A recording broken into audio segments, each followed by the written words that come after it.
کوئی دنیائے عطا میں نہیں، بڑے بڑے سخی آئے، بڑے بڑے کائنات میں بادشاہ آئے ہیں، بڑا بڑا عطا کرنے والے آئے ہیں، لیکن جب میں نے اپنے محبوب کی طرف نظر اٹھا کر دیکھا تو حضور نہ آپ کی عطا جیسا کوئی نظر آیا اور نہ آپ کے عطا کرنے جیسا کوئی نظر آیا۔ تو اس کو بڑی خوبصورتی کے ساتھ بیان کرتے ہیں اور پھر مثال کس سے دیتے ہیں۔ دنیا کے اندر مثال دی کہ دنیا والوں نے حاتم طائی کی مثالیں دی کہ وہ بڑا سخی تھا، بڑی سخاوت کرنے والا تھا، اتنا سخی کہ آج تک اس کی سخاوت کے چرچے ہیں۔ تو آپ فرماتے ہیں کوئی دنیائے عطا میں نہیں ہمتا تیرا۔ تم تو کہتے ہو کہ وہ بڑا سخی ہے، اگر کبھی حاتم طائی یہ منظر دیکھ لیتا تو اسے اپنی سخاوت پر شرم آتی کہ میں اتنا کچھ ہونے کے باوجود کچھ نہ دے سکا۔ ان کے پاس ظاہراً کچھ نہیں ہے، لیکن جو آتا ہے اس کو اتنا عطا فرماتے ہیں دوبارہ آنے کی ضرورت ہی پیش نہیں آتی ہے۔ ہو جو حاتم کو میسر یہ نظارہ تیرا۔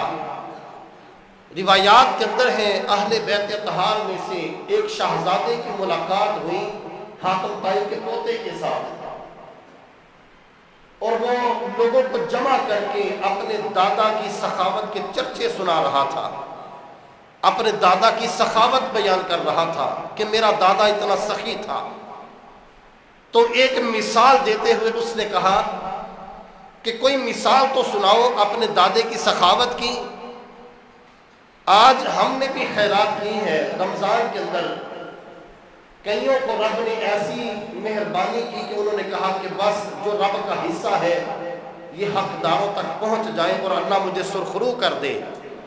اور کسی نے کہا کہ لائنیں بنا کے بیٹھ جاؤ، ابھی چودھری صاحب ابھی حاجی صاحب اٹھیں گے، پھر آگے دیکھیں گے تمہیں کیا تقسیم کرنا ہے۔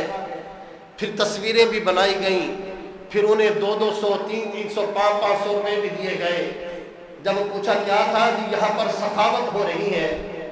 ایک سخاوت یہ بھی تھی، اور اس نے بھی اپنے دادے کی سخاوت کو بیان کرنا شروع کیا۔ کہنے لگا کہ میرے دادا کی سخاوت کا یہ عالم تھا، حویلی ایک تھی، دروازے 7 یا 11 تھے۔ ایک سائل آیا، اس نے آ کے دستک دی اور اپنی خواہش بیان کی کہ مجھے فلاں چیز کی حاجت ہے۔ میرے دادے نے اس دروازے پر اس کی حاجت کو پورا کیا تھا۔ پھر وہی فقیر دوسرے دروازے پر چلا گیا، دوسرے دروازے پر جا کے پھر اس نے صدا کی، اس نے دوسری خواہش ظاہر کی کہ یہ بھی میری خواہش ہے، میں حاجت مند ہوں۔ میرے دادے نے اس کی دوسری خواہش بھی پوری کی۔ پھر وہ تیسرے دروازے پر آیا، یہاں تک کہ وہ حویلی کے ہر دروازے پر آیا، ہر دروازے پر آ کے اس نے اپنی خواہش کا اظہار کیا۔ میرے دادے نے یہ نہیں کہا کہ تو پہلے بھی آیا تھا دوبارہ کیوں آیا ہے، یا 2 بار آیا تیسری بار کیوں آیا ہے، بلکہ ہر بار اس کی خواہش کو پورا کیا، اس کی ضرورت کو پورا کیا۔ وہ شہزادے بڑی عاجزی کے ساتھ، بڑی نرمی کے ساتھ، میاں صاحب نے قلم اٹھایا نا، فرماتے ہیں کہ مالا والے سخی نہیں ہوندے تے سخیاں مال نہیں ہوتا، ایتھے اوتھے دوئی جہانی سخی کنگال نہیں ہوتا۔ کہا کہ تیرے دادے کی حویلی کے 7 دروازے تھے، وہ فقیر 7 دروازوں پر آیا، اس کی خواہش کو پورا کیا گیا۔ کہا ہاں جی، میرے دادے نے ہر دروازے پر اس کی خواہش پوری کی۔ کہا اچھا، اگر تیرے دادا کی حویلی کا 8واں دروازہ ہوتا تو وہ وہاں پر بھی آتا؟ کہا ہاں وہاں پر بھی آتا۔ تو شہزادے کہنے لگے مقصد یہ ہے کہ 7 دروازوں سے بھی اس کو اتنا ملا کہ اس کو 8ویں پہ آنے کی ضرورت پڑی، اس کی خواہش پوری نہیں ہوئی، تب جا کے وہ دروازے بدلتا رہا، اور یہاں تک کہ ایک ایک دروازے پر آیا اور اس کے سوال کا دروازہ بند نہ ہوا۔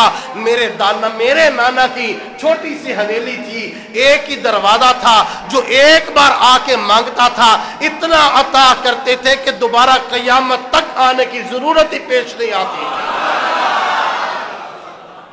ہو جو حاتم کو میسر یہ نظارہ تیرا۔ یہ حاتم طائی کا یہ نظارہ تھا جو اس نے دیکھا ہے